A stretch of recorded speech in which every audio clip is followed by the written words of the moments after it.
There we go. Hi everyone, I'm Rachel Book with Career Madricha, and I'm here today with Sara Kruger Schwartz, who's got a really interesting career story. Sara, thank you so much for joining us to share about what you do every day and how you sort of got there. As you know, our audience is made up of young women, whether they're in high school or college, and just really getting a sense of what kind of careers are out there. And it's sort of easy to understand what's possible when you can put a face to a voice to a name to a story. So thanks so much for spending time with us. And let's get started with a little bit about you. Tell us where you grew up, where you went to school, and a little bit about your career background.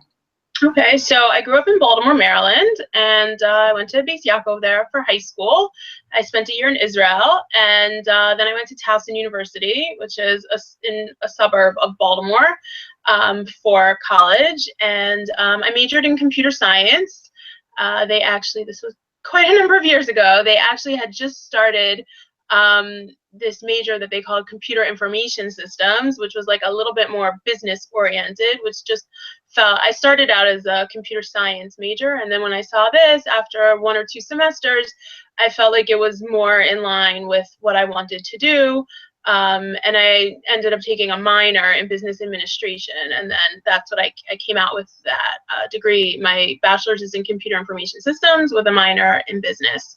And I knew I loved technology and things like that, but I knew I didn't want to sit in a closet all day and code. I wanted to like be a little more interactive with people, and I basically just started applying for things. This was back in the day when we looked in the classified ads, and just like found things that looked interesting, through some contacts also that were in the field. And I ended up getting a job in QA at a dental software company in the Baltimore area. And I ended up working there for 7 years. And I actually hardly knew what QA was at the time. This was in 1999.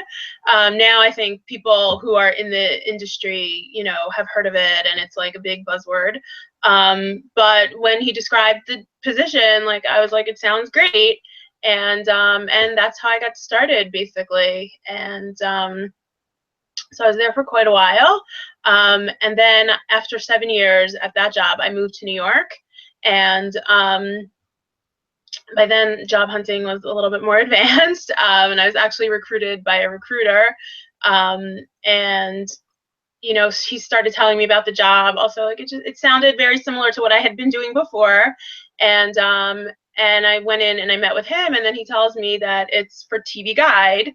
And I had already actually been on quite a few interviews in New York, and most of them were for financial companies and insurance companies, and quite boring. And I looked at him and I was like, I'm never going to get this job.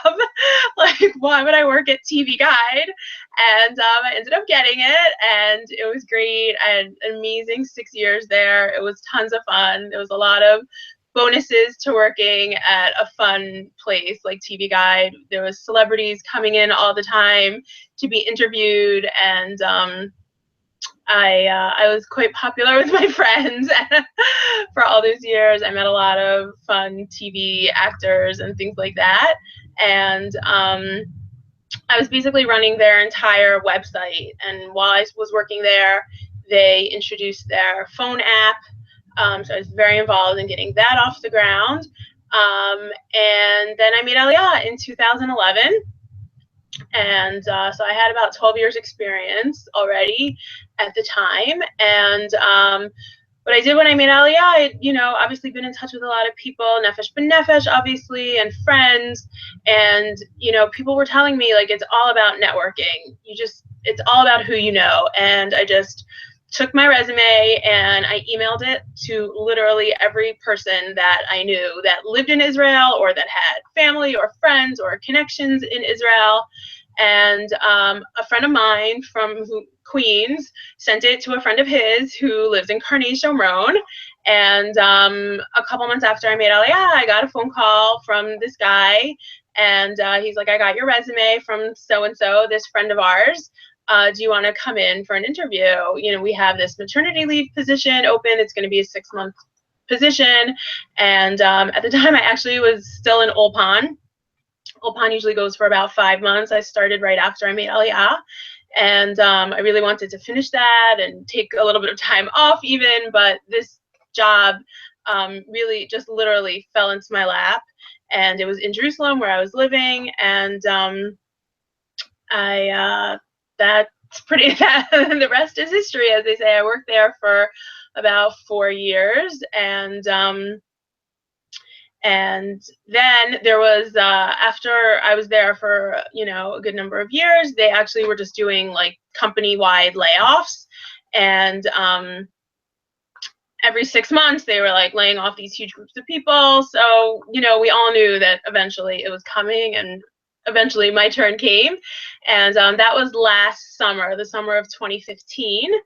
And it happens to be that a week after I got let go, after my last day of work, I met the man who is now my husband. So that worked out pretty well. And so actually now at the moment, I work from home, and I cut back to part-time.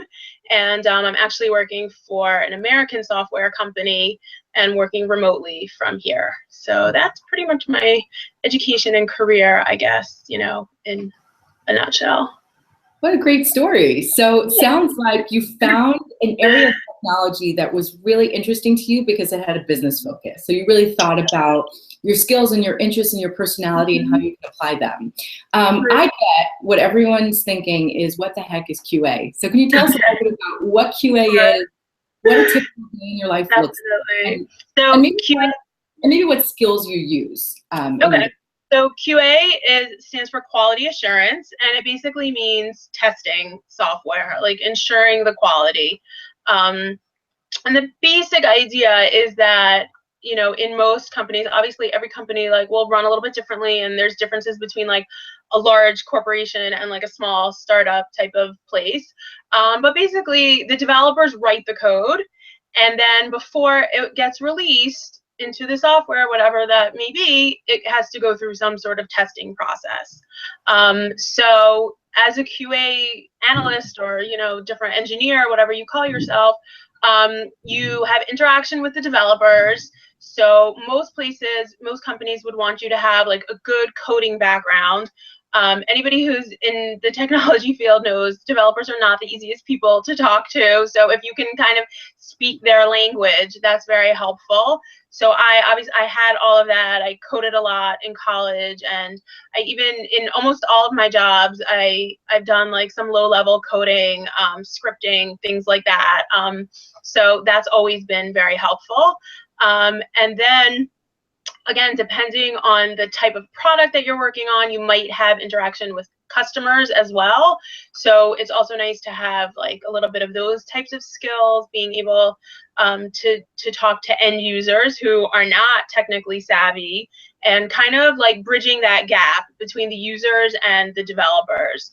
I would say that that's like the main thing that the main like overall description of what QA does. Again, depending on how large the company is and how they run it, you might also have a lot of input into like design, like before the development starts. At most of the jobs that I've worked at, that was a big component of that as well, because basically like the product managers, saw the QA team as like the face of the customer. Because we were the ones actually like using the product in its entirety almost every single day, whether or not we were speaking to actual users or not. But that's like the basics. That's a great description. I hear from so many people that they're interested in technology because technology is all about solving problems, right. But they don't want to be behind a computer all day, or they want to start talking to people, similar to what you said. And really, I've seen a shift in my, almost 20 years of recruiting in the technology space. I've seen a shift in that technologists are really expected to understand the business. A lot of them are customer facing. They really have to talk to people, and vice versa, right? Even people who are in business roles really need to understand the technology. So there's a lot of fluidity between those two areas, when maybe it used to be a little bit more structured or siloed. For sure, yeah. So, in our day-to-day jobs, there's always aspects of what we do, some that, require skills that come naturally, and then maybe there are other areas where we need to do a little bit of work. So can you tell us, in your role or in the work that you've done, which areas did you have to work on, and how did you do that? I mean, being like a go-getter type of person is definitely something. I mean, I always, pretty much had like a good personality and things like that. But I think especially in technology field, the boss and, the higher ups are not interested in spoon feeding you. Like they really, they want you to kind of just like, build on your own thoughts and your own experiences and your skills and take charge, like I think it's pretty common for, a manager to say like, okay, we want to automate this, for example. Let's say a task that, you would be doing every day or every month or whatever. And they'll just say like, go figure it out. Like, go get me like the best price for this software. Should we write it ourselves? Should we buy it off the shelf? You write the scripts, figure it out. So that's definitely, there's a lot of autonomy in developing your own technological skills, I think, in a position like that. And definitely organizational, talking to people. Again, like I said, obviously every company like runs a little bit differently. At some jobs, I've had contact with many people over the course of a week, and at another job that I had, there was like much less contact, much more separation between users, higher ups, the people who are more down in the trenches. So, but in general, I would say like you're definitely going to probably encounter like a lot of different types of people, especially in that like liaison role of like dealing with developers and then also dealing with, let's say product managers or actually customers themselves. Yeah, that's great. And when you were in high school, if you think back to your 16, 17-year-old self, did you ever imagine that you would be in this type role? What were your career aspirations back then? I had always liked technology, even in elementary school, actually. There was like some type of computer club that we used to like stay after school and, code on these like ancient computers. So I always did know that I liked technology. I didn't really have like any real idea. I figured also that I like the business world. I knew what I didn't want to do. So it was kind of like a combination of that. And actually, when I came to Israel for my year, I knew that I wanted to live in Israel. So, and that was like, late 90s and mid 90s. And technology, I just saw from my year being here that technology was like really, really, advancing here in Israel. And it was something that I liked, and it just, like by the time I got back, I was like, this is what I'm going to do because I want to live in Israel. So it worked out pretty well. That is awesome. So for those in our audience who are still figuring out, what they're interested in or, which career areas they might want to pursue or what they want to major in college, but they know they want to make Aliyah and live in Israel, what kind of advice do you have for them as far as preparing for that, so that by the time they make Aliyah right away or later that they're ready? Yeah, I mean, if you are ready to make Aliyah, before college, that's amazing. I mean, obviously there's challenges at every stage, but in Israel, a lot of getting ahead is connections. So the earlier you come, obviously the more connections you'll have. If you go to university here, besides that, I think it's much cheaper than in the States. But you'll have classmates, you'll have professors, you might have an internship, something like that. Everything is a stepping stone. Also, this is probably more applicable to boys than to religious girls, but the army is also, a terrific stepping stone career-wise, really in a lot of different areas, not just technology. It could be anything, but if that's something that someone is interested in, even Sheru Leumi is also, any connections that you can make definitely can help you out. If your parents insist that you come back to America, which is what happened with me, my parents said, absolutely not. You're not making Aliyah before you graduate college. then if technology is something that you like, definitely, you know, anything, any kind of experience that you get in America will always, you know, be advantageous. If there's something else that you really like, I would say try to research and see what your options are in Israel. You know, if that's something, you know, if you want to be a doctor, that's amazing, but you have to know what you're getting yourself into in terms of transferring that career to Israel. The good thing about high tech, as they call it in Israel, is you can get by with very little Hebrew. You know, anybody who's involved in technology knows, like, the universal language, obviously coding and anything like that is English. If you're going to school here, there are schools that teach in English, or if you have some Hebrew, you know, I don't know like all the specifics, but definitely your coding classes and things like that will be in English. You know, I only worked at one Israeli company, but I have friends that work at all different types of companies. Most of the people that work at these high-tech companies have some level of English, and usually a high level of English. So you can actually capitalize on that. You know, I worked for an international company. There's a lot of companies like that in Israel that market all over the world. So obviously English is the universal language. So that's definitely like an advantage that somebody would have coming from the United States. That's great to know. And are there any websites or news sites or tech blogs that you might be able to recommend? That's a good question. Off the top of my head, I don't. You can always Google, like, you know, let's say if you're actually interested in QA, there's a lot of like women in QA, women in tech. You could probably find things that way. That I'm kind of out of. Yeah, I used to be like more into that. That I like don't have my finger on the pulse of anymore, really. But yeah, there's also like Facebook groups. Like I happen to be a member of a Facebook group that's primarily Israeli women